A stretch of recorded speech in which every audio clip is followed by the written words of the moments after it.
Can't stand it when I have just that one little light stream down my way. I can't get rid of it. So we may just have to deal with it. This is the way our lights roll around here. Unfortunately, let's see if we can get rid of it this way. No, we just open it up for others, but maybe makes it a little bit better.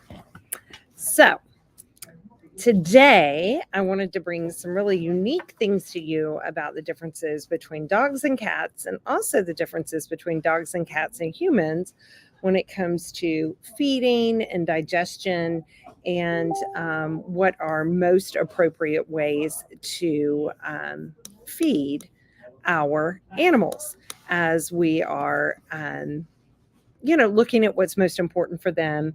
Um, and how they're developed and what their body looks like, because they have very stark differences between humans, but also very stark differences between both species, both dogs and cats. And so we'll start with dogs.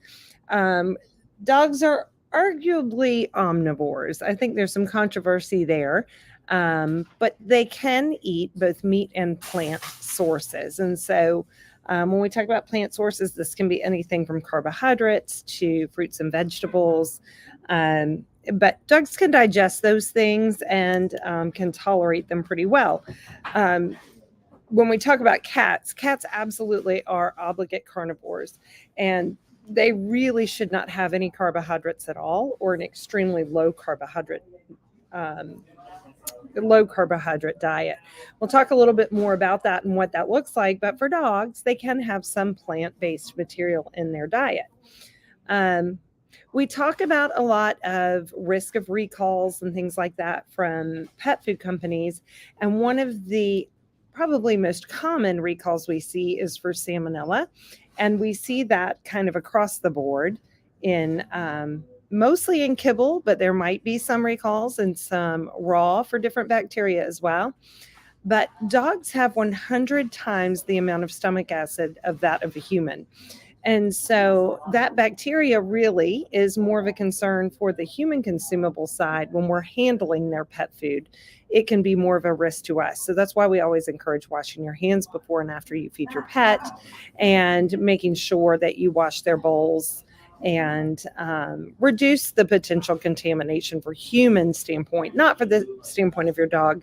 Dogs are rarely bothered by any kind of bacteria just because of that level of stomach acid. Dogs have 42 teeth, and humans have 32 teeth. So they have a lot more teeth than we do, and sometimes they can even have more than 42 teeth. But as a general rule, they have 42 teeth. Their saliva does not contain amylase. Amylase is contained in human saliva and is what helps us jumpstart our digestive process. So as we are chewing our food and saliva is mixing with our food, it's already starting to break down the food in our mouth. That does not happen for dogs. Also does not happen for cats. Um, so they do not have any amylase in their saliva, so it doesn't jumpstart the digestion at all. One of the curious things is that dogs can get heartburn, just like humans can. And Pepcid is frequently a heartburn medicine that is used for humans, and it can be used for dogs as well. Of course, we always encourage you to speak with your veterinarian first before using medication, but because human medication for your dog, but because we do share that in common, those medications can be effective for heartburn. The US has the highest population of domesticated dog ownership in the world, with over 75 million dogs in homes in the US. The Saluki was the oldest, or is the oldest breed of dog, with some evidence of some of them in tombs that date back to 2100 BC. So it's pretty unique. Um, and I really thought this is kind of like nurture versus nature, these kind of adaptations that our pets make, given the world around them. And I was reading in an article as I was preparing for this that there are stray dogs in Russia that have learned how to navigate their very intricate subway system. And they will get on and off of the subway in search of food at certain exits. So they have learned where there may be food sources at certain exits on the subway, and they will navigate that subway system, getting on and off of the subway in search of food. It's pretty cool.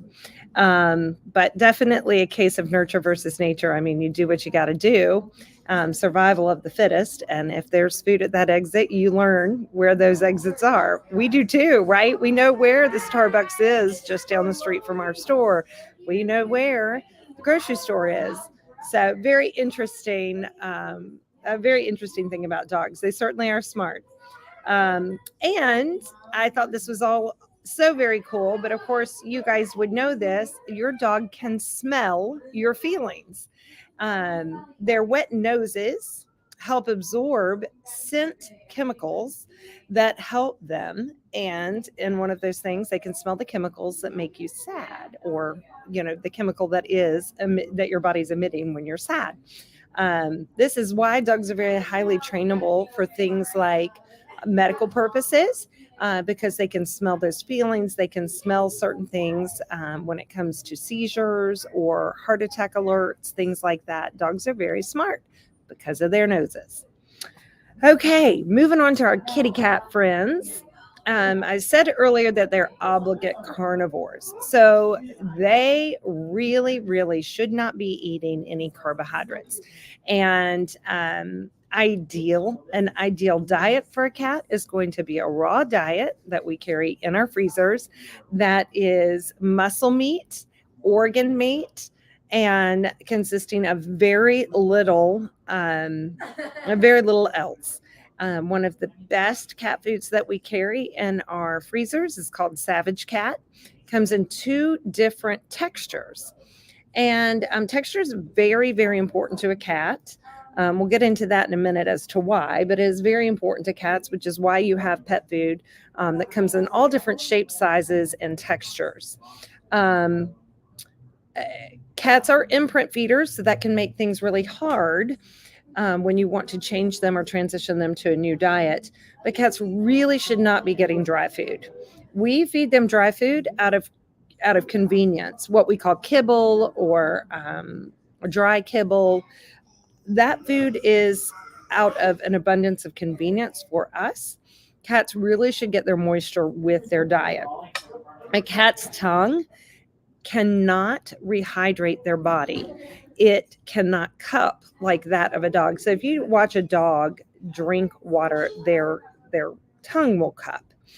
When you watch a cat drink water, they don't have that cupping capability, and they could sit at the water bowl and drink water all day long and still not be able to rehydrate their body, which is why domesticated cats struggle with renal failure, diabetes, and thyroid issues. Those are all kind of interconnected, and I'll explain that in a minute, but cats are very intricate beings. Very interestingly, cats can drink salt water, and their kidneys can separate the salt off from the water and use the water to rehydrate their body. Cats only have 30 teeth as opposed to the 42 a dog has. And they swallow in chunks. Instead of chewing up their food and really mashing it, they will swallow their food in chunks. Their intestines is shorter than that of a dog. But this really comes about necessity. So cats are really going to eat things like roadkill, or, your dog would eat that too, but they're going to eat prey, and they may be eating prey that might not have been a fresh kill. And if they're doing that, they are, you want intestines that are not going to be as prone to uptake with bacteria. They also really are pretty sensitive to the temperature of their food. So if you've ever gotten a larger can of cat food, maybe a 5.5 ounce can of cat food, and you want to feed half of it later, and you put it in the refrigerator and get it back out, cats are very sensitive to both the temperature and the freshness of that food, and may not eat that can of cat food that comes out of the fridge. So they're sensitive to that. They're sensitive to the texture. And if you are feeding dry food, because they're imprint feeders and they're hard to get off dry food once they're on it, They are sensitive to the shape and size of that kibble. Some kibble companies have even patented the size and shape of their kibble in order to make your cat addicted to that kibble. And their tongue memorizes the shape and size of that food.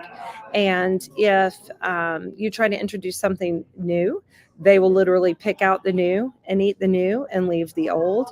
It's because their tongue literally knows what they're accustomed to eating. So it can take up to 9 to 10 months to transfer a cat to a different food. It takes a lot of perseverance. Doesn't mean it can't be done, and it doesn't mean your cat doesn't like it. It means your cat's not used to it, not familiar with it, so they need to be presented that food many times over. Dogs, they usually are going to eat what's put in front of them in one way or another, as long as they're healthy. Cats are not the same. Cats will definitely starve themselves if they don't like if what you're putting in front of them is not familiar. Cats, their jaws can only move vertically, where our jaws can move side to side and a dog's jaw can move side to side some. A cat's can only move vertically. Cats need taurine from their diet because they cannot synthesize taurine from other amino acids. Dogs can synthesize taurine from other amino acids, cysteine and methionine, but cats cannot do that. So they definitely need taurine in their diet. The heart muscle in their prey are very rich in taurine.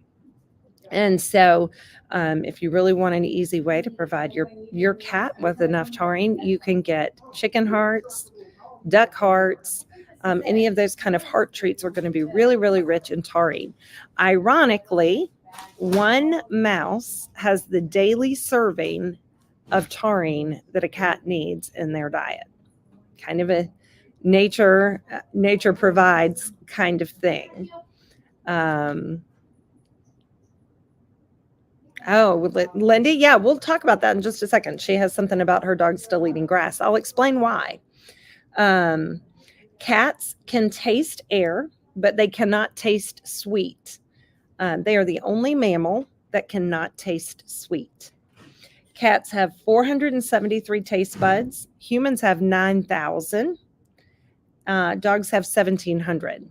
So it tells you the stark difference between their needs. Cats really just need meat. That's it. They don't need a wide variety of tastes like we do. Cats, I had said, female cats are more likely to be right-pawed, and male cats are more likely to be left-pawed. Literally, an article said that. I am so curious to know. Pay attention to your cat, if you have a male cat or a female cat, and see which paw they use to hit things around. If they're playing with a toy, if they're getting water, what paw they use. See if that's true. I don't know. It is what I read. It doesn't mean it's true, though, but it would be very curious to know. So it says female cats are more likely to be right-pawed and male cats are more likely to be left-pawed. Very, very cool information. The oldest pet cat existed around 3600 BC, and there are 88 million pet cats in the United States, which makes them the most popular domesticated animal in the United States, more popular than dogs. So there's some really unique things about cats and dogs and about their needs for diet. I definitely get probably the most questions I get is pertaining to dog and cat diets, and we can absolutely help you here at our store and find something that either your cat or your dog will eat and help you get transitioned. Dogs are a lot easier to get transitioned. One of the transition tips I always give to cat owners if you're looking to transition to a new food is to feed the new food in a new space. Do not feed it in the same location where you've been feeding the other food, and introduce it a little bit differently, kind of more as a treat, and see if that can help you introduce that into your cat's diet. So Lindy is saying, I feed the boys air dried or the raw mixed kibble. One of them still eats grass. So Lindy, they could be eating grass as just a natural vegetation, a natural way of getting the enzymes that they need from the grass. It can help soothe their stomach. It can also provide necessary vitamins, minerals, and nutrients. Grass has its purpose. And so they may be adding that into their diet. One of the things you can try if you're interested in seeing if you can get them off of the grass is adding in a supplement here called Green Juju, which is going to offer them some of those same nutritional benefits that they're getting from grass, and add that into their diet and see if that helps cut their grass consumption. Anybody else out there have any questions or any comments about their pets? I really want to hear about the cat paws. I want to know if anybody has a right pawed cat or a left pawed cat. I think that's the coolest thing. And of course, I would love to see these stray dogs in Russia who hunt via the subway.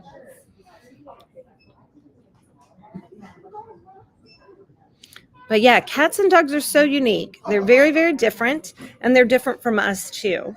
If you're feeding a dry pet food to either your cat or your dog, there's definitely supplementation that needs to happen. Do dogs have dominant paws? You know what, Lindy? I'm gonna see if I can find any information on that. I've not heard that in relation to dogs. I've only ever heard it in relation to cats, but it would be interesting to know. I don't think of my dogs using their paws nearly as much as I think of cats using their paws. Cats use their paws a little bit more like hands. So, to grab things or to swat at things. Dogs don't do that nearly as often. But I will find out. I'll let you know. I'll share the knowledge.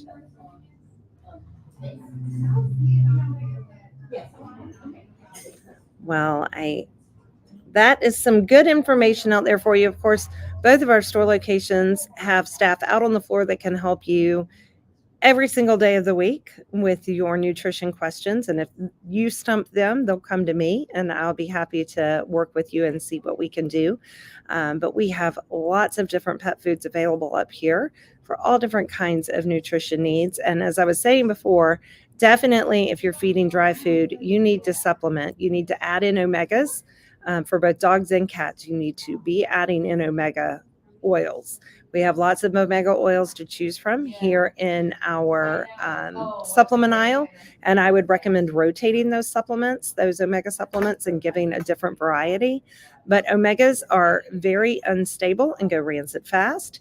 And they're very temperamental to the temperature in the air. So the vast majority of kibble does not have enough omega supplement in it. So you need to add that in for your pet. And again, we have that in our supplement aisle. I would definitely recommend adding in a joint support from the very beginning. Again, when you're feeding a kibble diet, it is a convenient diet. It offers you convenience, but that convenience of being a dry processed diet also has a downside to it where many of the important nutritional components that you would get with a raw diet or a fresh diet are going to be void in that kibble, so you're going to need to add it back in. So adding in a joint support is another really good thing that you can do. And again, rotating on that. Green lip mussels are a great way to add that in. You can also add in, we have Canine Liquid Health here, Liquid 5000. That's a great joint supplement, but a really good thing for you to add in. One of my favorite new supplements that we have now for dogs is collagen. And we're finding out all of the real true benefits of collagen for humans also exist for our pets. So check out some of our collagen supplements. And I'm thinking that that's about it, what I have for you today. If anybody else has other questions, let me know. And even if this Facebook Live is ended and you're watching it at a later time and you've got a question, feel free to put it in the comments below. We'll be happy to follow up. If we don't know the answer, we'll find the answer because we're here for you and your pets. We want them to have the happiest, healthiest lives they possibly can because we know that's going to make you happy and healthy too. So we're happy to research any questions you might have. Oh, Lindy says her Lou does does your Lou have a dominant paw? Lindy?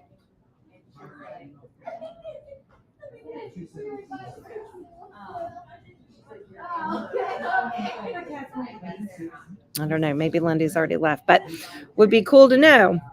Y'all just you don't know. Okay, these are the tests we've all got to do. I'm going to be paying attention to my dogs over the weekend. I certainly have 7 at home that I'm going to start paying attention to and see if they paw with a dominant paw.